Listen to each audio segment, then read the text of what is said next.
میکائیل جو ہے وہ رسول خدا صلی اللہ علیہ وآلہ وسلم کے پاؤں کی طرف سے بیٹھتے ہیں، اور پھر حضرت جبرائیل سورہ فلق پڑھتے ہیں اور حضرت میکائیل سورہ ناس پڑھتے ہیں، اور اس طرح سے پڑھتے ہیں، اور دونوں مل کر رسول خدا صلی اللہ علیہ وآلہ وسلم کو خدا کی پناہ ہمیں دے دیتے ہیں۔ یہ طریقہ ان لوگوں نے کیوں اختیار کیا؟ کہتے ہیں کہ اپنے اوپر سے نیچے تک آپ سورہ فلق اور ناس میں اپنے آپ کا احصار کر لو، اپنی اولادوں کا، اپنے بچوں کا، اس طرح سے کہ تم اللہ کی پناہ میں آ جاؤ گے۔ اور بہت زیادہ سورہ ناس اور سورہ فلق کی جو فضیلتیں ملتی ہیں، بکس میں ملتی ہیں، علماء نے بتایا ہے، ہمارے ماں باپ نے بتایا، بہت زیادہ فضیلتیں ملتی ہیں۔ لیکن اب ہم آتے ہیں ان کے اندر کہ کیا وجہ ہے کہ خدا کو سورہ ناس اور سورہ فلق اس قدر پسند ہے کہ اللہ کہتا ہے میرا بندہ میری پناہ میں آ جاتا ہے۔ تو اس کے لیے دو چیزوں کا ہونا بہت ضروری ہے۔ میں سمجھتی ہوں کہ دو چیزیں جو ہے وہ بہت ضروری ہے سورہ ناس اور سورہ فلق کے عمل کے لیے، ہر پورے قرآن کے عمل کے لیے۔ سب سے مین چیز جو ہے وہ ہمیں یہ سمجھنا ہے کہ اس سورہ کی فضیلت کیسی ہے، اس سورہ کو کس طرح سے پڑھنا ہے۔ یعنی پڑھنے کا مراد میں نے ابھی آپ کو بتایا کہ کس طرح سے پڑھتے ہیں، نماز میں پڑھتے ہیں، اور جتنا بھی ہم پڑھ سکتے ہیں اس کو اچھے سے پڑھ سکتے ہیں، لیکن پڑھنے کا طریقہ کیسے ہے کہ بہت زیادہ میں نے لوگوں کو دیکھا ہے کہ جب وہ سورہ قرآن پڑھتے ہیں تو اتنی سپیڈ سے پڑھتے ہیں، نہ اس میں مخرج کا پتہ چلتا ہے، نہ اس میں زیر زبر کا پتہ چلتا ہے، نہ کسی چیز کا پتہ نہیں چلتا، فوراً پڑھ لیتے ہیں، دھیان ہی نہیں رکھتے نہ زیر کا، زبر کا، کسی چیز کا، اتنی سپیڈ کے ساتھ بولتے ہیں۔ اگر مجھے آغا محسن کراتی کی بات بہت اچھی لگی کہ آغا محسن کراتی کہتے ہیں کہ اگر آپ مجھے کوئی کہے محسن بہت غصے میں کر محسن، تو مجھے غصہ آئے گا کہ کیوں مجھے اس طرح سے پکارتے۔ اسی طرح جب ہم اللہ کی آیتوں کو پڑھتے ہیں اور ہم اللہ کی کتاب کو، کلام کو اتنی سپیڈ سے پڑھتے ہیں کہ کیا ہمارا رب ہم سے راضی ہوگا، اور پھر ہم کہتے ہیں کہ ہماری زبان میں اثر نہیں ہے، ہماری زبان میں وہ چیز نہیں ہے، دعائیں قبول نہیں ہوتی، جو ہم پڑھتے ہیں وہ قبول نہیں ہوتا۔ لیکن کہیں پر ہماری غلطی ہے، اس کو بھی تو ہمیں دیکھنا چاہیے نا۔ تو سب سے پہلے ہمیں جب پڑھنی ہے تو توجہ کے ساتھ، بہت زیادہ توجہ کے ساتھ ہمیں پڑھنی ہے، مصلی پر وضو کے ساتھ بیٹھ کر، اور بہت ہی آرام سے زیر زبر کے ساتھ خیال رکھتے ہوئے۔ اور دوسری چیز جو اس میں آتی ہے وہ یہی آتی ہے کہ اس سورہ کے اندر ہم جائیں، ہم دیکھیں کہ اللہ کیا کہتا ہے، ہر ایک لفظ کی میننگ کیا ہے۔ جب میں سورہ ناس اور سورہ فلق ان لفظوں کی میننگ کے ساتھ پڑھوں گی تو پورا قرآن تو وہ زیادہ اثر کرتا ہے اور فوراً اثر کرتا ہے، اور پھر اس کے ساتھ عمل بھی آتا ہے۔ تو عمل جو بھی میں پڑھ رہی ہوں اس میں عمل بھی ہونا چاہیے نا، مجھے اس طرح سے کرنا بھی چاہیے، تو پھر یہ فوراً اس سورہ کا اثر ہوتا ہے۔ ویسے جب ہم اس سورہ کو پڑھتے ہیں بغیر معرفت کے تو بھی وہ اثر کرتی ہے، جب ہم معرفت کے ساتھ پڑھیں گے، عمل کے ساتھ پڑھیں گے، تو ہم سوچ بھی نہیں سکتے کہ ہمیں یہ سورہ کتنا فائدہ دے گی۔ تو چلے پہلے ہم آتے ہیں اس کے لفظوں کے اندر کہ ان لفظوں کی میننگ کیا ہے، پھر سورہ ناس میں ہم تھوڑی سی تفسیر کریں گے کہ اس کے فائدے کیا ہے، کیا واقعاً شیطان جو ہے وہ وسوسے کرتے ہیں۔ تو سب سے پہلے کل میں آتے ہیں۔ کل آپ نے دیکھا ہوگا کہ قرآن میں جب بھی کوئی اہم بات اللہ کو بولنی ہوتی تھی، پہنچانی ہوتی تھی، تو اس میں کل آتا ہے، یعنی جہاں پر بھی کوئی ایسی چیز جہاں رسول خدا خاموش ہو جاتے تھے اور چپ ہوتے تھے کہ یہاں اللہ کا کوئی ایسا حکم آئے میرے اوپر کہ میں لوگوں کو دوں، تاکہ میں لوگوں کو پہنچاؤں خاص بات جس میں زیادہ تر توحید کی بات ہوتی ہے، یا جب یہودیوں نے رسول خدا صلی اللہ علیہ وسلم کو تنگ کرنا شروع کر دیا تھا تو اس وقت بھی رسول خدا خاموش ہو گئے۔ مدینے کی یہودی ان کو تنگ کرتے رہے، رسول خدا خاموش ہو گئے، کوئی جواب نہیں دے رہے۔ اس وقت قرآن کی آیت نازل ہوتی ہے اور رسول خدا صلی اللہ علیہ وسلم کو خداوند عالم کہتا ہے کہ اے میرے محمد ان لوگوں کو کہہ دو کہ یہ تم لوگوں کو کیوں تنگ کرتے ہیں، کیا میں صرف ایمان کی، اللہ کی اور قرآن کی یہ بات کرتا ہوں تو تم لوگوں کو برا لگتا ہے، میں برا، ہم لوگ برے ہو گئے مسلمان۔ تم خود اپنے آپ کو دیکھو کہ تم لوگوں کو خداوند عالم نے کس طرح سے کیسے اللہ کہتے ہیں خنازیر و کردل، یعنی میں نے تم لوگوں کو کس طرح سے بندر بنا دیا تھا، خنازیر تم لوگوں میں سے بن گئے تھے، یعنی تم لوگوں کی شکلیں جو تھی وہ جانوروں کی طرح بن گئی تھی، پھر بھی تم کہتے ہو کہ مسلمان خراب. یعنی اس وقت جب پیغام دینا تھا رسول خدا خاموش تھے، تو بھی اللہ نے کل کا استعمال کیا. کل ہو اللہ میں جب اللہ اپنی تعریف کراتا ہے، اپنی پہچان کراتا ہے، تو بھی اس میں کل کا لفظ استعمال. یہاں پر بھی ایک بہت مہم چیز جب اللہ شروع کرنے جاتا ہے تو کہتے ہیں قل اعوذ برب الناس ملک الناس الہ الناس من شر الوسواس الخناس الذی یوسوس فی صدور الناس من الجنۃ والناس. تو یہاں پر ابھی ہم دیکھتے ہیں کہ کل کہہ دو، یہ فعل امر ہے. رسول خدا صلی اللہ علیہ وآلہ وسلم کے ساتھ اللہ بات کرتا ہے. امین ہے وہ میرا محمد صلی اللہ علیہ وآلہ وسلم جو اس لفظ کو بھی بالکل ویسے ہی ہمیں پہنچا دیا. دوسرا لفظ ہے اعوذ. میں چاہتی ہوں پہلے میں لفظوں کی میننگ کروں، پھر اس کے بعد میں تفسیر میں آؤں گی. پھر ہم آتے ہیں اعوذ میں. اعوذ کی میننگ کیا ہوتی ہے؟ جب ہم کہتے ہیں نا اعوذ، تو بہت زیادہ علماء نے کہا ہے کہ اعوذ کی جو روٹ میننگ ہوتی ہے وہ ہوتی ہے پناہ لینا، حفاظت میں آ جانا، اس کو کہتے ہیں اعوذ. لیکن جب ہم اعوذ کے روٹ ورڈز ہوتے ہیں عوضہ، اور عوضہ کہ جب ہم اس کی اصل جو میننگ ہوتی ہے نا اس میں آتے ہیں، جو روٹ میننگ ہے. ابھی ہم جب بھی سورہ ناس پڑھیں گے یہ ذہن میں رکھیں گے، اعوذ کی جو میننگ ہوگی نا اس کو ہم بہت اچھے سے اس کو غور سے پڑھیں گے. اعوذ میں کیا آتا ہے؟ کل اعوذ. عوضہ کی میننگ عوض، ایک ہوتا ہے عین واو ضاد. یہاں ضاد نہیں ہے، یہاں دال زال میں آتے ہیں.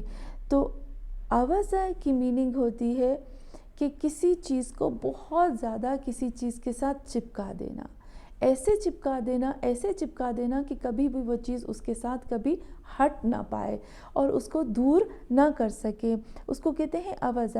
جیسے عربوں میں گوشت، آپ نے دیکھا ہوگا نا، کچھ ہڈیاں ہوتی ہیں ان کے اوپر گوشت جو ہے وہ چپک جاتا ہے، اور جب گوشت جو ہے وہ چپک جاتا ہے ہڈیوں کے اوپر اتنا چپک جاتا ہے کہ کچھ ہڈیاں ایسی ہوتی ہیں کہ جب ہم ان کے ساتھ گوشت کو اتارتے ہیں نا تو ہمیں چھری استعمال کرنی پڑتی ہے. تو چھری کے ذریعے سے بھی ہم جب اس کو کھرچتے ہیں تو بھی ہم اس کے گوشت کو نہیں ہٹا سکتے، تو اس کو کہتے ہیں عوضہ.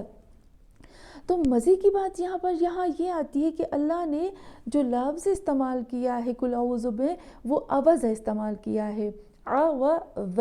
پھر میں آپ کو کہتی ہوں عین واو ضاد نہیں، عین واو دال زال.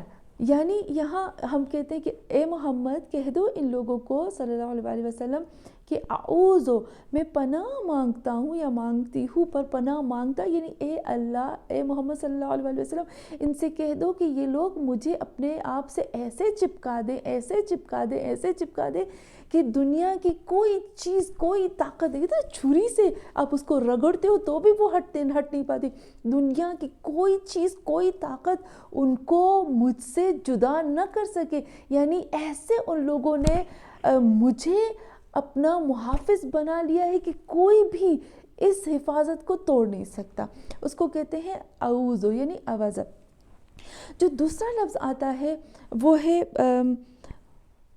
رب. رب کا مطلب ہوتا ہے تربیت کرنے والا، پالنے والا، دیکھنے والا، کھلانے والا، پلانے والا، یعنی ہر طرح سے اس کو ہاتھ میں لینے والا، 24 گھنٹے نظر رکھنے والا، 24 گھنٹے ساتھ رہنے والے کو کہتے ہیں رب. تربیت کرنے والا، کھلانے والا، پلانے والا. تو یہاں پر آپ نے دیکھا ہوگا کہ ہم اللہ کو کہتے ہیں رب. فرعون نے بھی کہا تھا انا ربکم الاعلی، میں تمہارا بلند رب ہوں. نہیں کہا تھا انا خالقکم الاعلی، نہیں کہا تھا انا الہکم الاعلی. نہیں، اس کو بھی پتا ہے خالق الگ ہے، الہ الگ ہے. اس کو پتا ہے رب کی میننگ بھی اس کو پتا ہے کہ رب کا مطلب کیا ہے کہ کھلانے والا، پلانے والا، تربیت کرنے والا، پروٹیکشن کرنے والا، نظروں کے سامنے رکھنے والا، ایک لہجے کے لیے نہ چھوڑنے والے کو کہتے ہیں رب. اور پھر ہم آتے ہیں ناس میں. تو ناس کی میننگ میں نے پہلے بھی آپ کو بتائی تھی، ایک ہوتا ہے انسان، بشر، مر، اور پھر ہوتا ہے ناس. لیکن میں انسان کی میننگ نہیں کروں گی. آپ گھر میں جا کر ذرا سوچئے گا کہ اللہ نے کیوں نہیں یہاں پر استعمال کیا کہ کل اعوذ برب الانسان یا بالبشر یا بالمر، کیوں ناس کا لفظ استعمال کیا؟ یہاں کیوں ناس کا لفظ استعمال کیا گیا؟ حالانکہ یہاں انسان کی بات ہو رہی ہے۔ تو ناس اس لیے استعمال کیا گیا کیونکہ ہر لفظ کی میننگ الگ ہوتی ہے قرآن میں۔ یہی تو قرآن کی خوبصورتی ہے کہ ہر لفظ کی الگ میننگ ہوتی ہے اور اللہ پہچانتا ہے کہ مجھے کون سا کہاں پر کیا لفظ استعمال کرنا چاہیے۔ تو یہاں خداوند عالم کہتا ہے ناس۔ تو ناس کی جو روٹ ورڈس ہوتا ہے وہ ہوتا ہے نوس ہے، اور نوس کو جب ہم روٹ میننگ کرتے ہیں تو اس کا مطلب ہوتا ہے بدلنے والا، ایک لہجے کے اندر ادھر کا ادھر جھولنے والا۔ یہ جیسے جھولا جھولتے ہیں نا، جو جھولا کبھی ادھر کبھی ادھر جاتا ہے اس کو کہتے ہیں ناس۔ تو یہاں پر بھی اللہ نے ناس کا لفظ استعمال کیا۔ پھر اس کے بعد آتے ہیں ملک ناس۔ ملک یعنی مالک، ہم اس کی پراپرٹی ہے۔ پھر الہ کا مطلب ہوتا ہے معبود جس کی عبادت کی جاتی ہے۔ پھر شرک تو ہمیں پتہ ہے کہ ہر وہ چیز جو تکلیف دیتی ہے یا جو نقصان دیتی ہے اس کو شر کہتے ہیں۔ ناپسندیدہ چیز جس کے ساتھ میری طبیعت، میری نیچر، جو اللہ نے انسان کو خلق کر کے بھیجا، اس کی خلقت کسی کے ساتھ ٹکراؤ کرے اور اس کے ساتھ میچ نہ کرے، اس کو شر کہتے ہیں۔ وسوس کا مطلب ہوتا ہے کہ چوڑیوں کا کھنکنا، آپس میں جب چوڑیاں ٹھک ٹھک کر کے ملتی ہیں نا تو اس کو کہتے ہیں وسوس۔ اور پھر اس میں سے جو آواز نکلتی ہے نا میٹھی میٹھی، اس کو کہتے ہیں وسوس۔ تو وسوس کا مطلب ہوتا ہے کہ وہ آواز جو بہت دھیمی اور دھیری ہوتی ہے اور بہت دل کو بھاتی ہے، اس کو وسوس کہتے ہیں۔ اور عربی میں جو زلزلہ، وسوسہ، اس طرح کے جو ورڈز ہوتے ہیں اس کا مطلب ہوتا ہے ٹھہر ٹھہر کر، رک رک کر کسی چیز کا ہونا۔ پھر خناس میں آتے ہیں۔ خناس کی جو روٹ ورڈز ہوتے ہیں وہ خنسہ، ہمیں پتہ ہے خنسہ ہے، اور خنسہ کی جو اصل میننگ ہوتی ہے وہ شیاطین نہیں ہوتی۔ ہم کہتے ہیں شیاطین شیطان کا نام ہے، ابلیس شیطان کا نام ہے، لیکن یہاں پر جو اللہ نے بات کی ہے وہ ایسے شیاطین کی بات کی ہے جو خناس ہے۔ ابھی خنسہ جو ہے اس کی روٹ میننگ کیا ہوتی ہے؟